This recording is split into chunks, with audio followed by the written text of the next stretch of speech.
नमस्कार साथियों, मैं अभी कुछ समय पहले ई बुक पढ़ रहा था, वॉरेन बफे के निवेश के रहस्य। इसमें एक किस्सा है, वॉरेन बफे सर और चार्ली मंगर सर की मुलाकात कैसी, उनकी दोस्ती कैसे आरंभ हुई।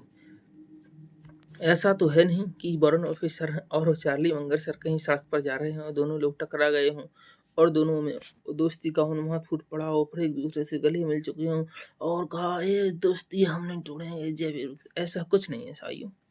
वॉरेन बफे सर ने अपनी इन्वेस्टिंग फर्म स्टार्ट की, जो $1 लाख के आसपास रुपए पूंजी लगाकर उन्होंने स्टार्ट की थी।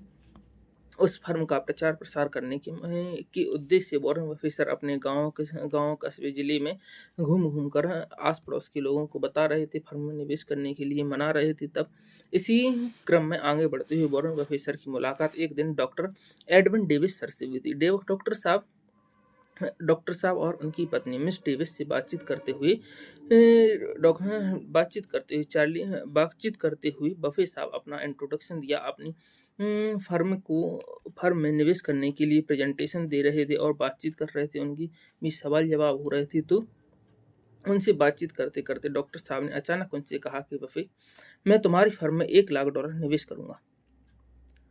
उस समय बफे साहब के लिए $1 लाख बहुत बड़ी रकम थी, क्योंकि उन्होंने अपनी फर्मी कुल मिलाकर लगभग $1 लाख के आसपास ही निवेश किए थे और इससे थोड़े ही ज़्यादा थे, और अपनी फर्म स्टार्ट की थी।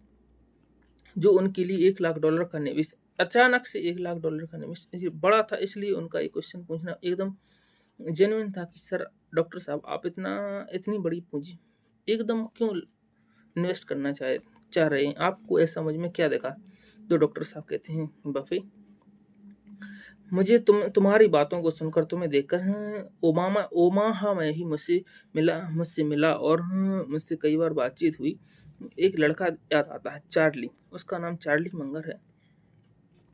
मैं तुम्हारी मुलाकात उससे जरूर कराऊंगा। वो भी तुम्हारी तरह ईमानदार है और मार्केट को लेकर वो भी पैशनेट है। और सन 1959 में डॉक्टर साहब की बदौलत चार्ली मंगर साहब और वॉरेन बफे साहब की मुलाकात हुई। फिर दोनों ने मिलकर इन्वेस्टिंग के एक दूसरे से फार्मूला शेयर की, एक दूसरे को मदद की, हेल्प की। और बफे साहब कहते हैं, बार बार कहते हैं कि अगर चार्ली मेरी लाइफ में ना आया होता तो शायद मैं इतना बड़ा निवेशक नहीं बन पाता।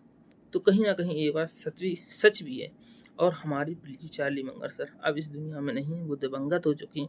भगवान उनकी आत्मा को शांति दे। लेकिन जीवन में सफल होने के लिए हमेशा आपके पीछे एक महिला का हाथ हो, ये जरूर नहीं, एक पुरुष भी हो सकता है। धन्यवाद।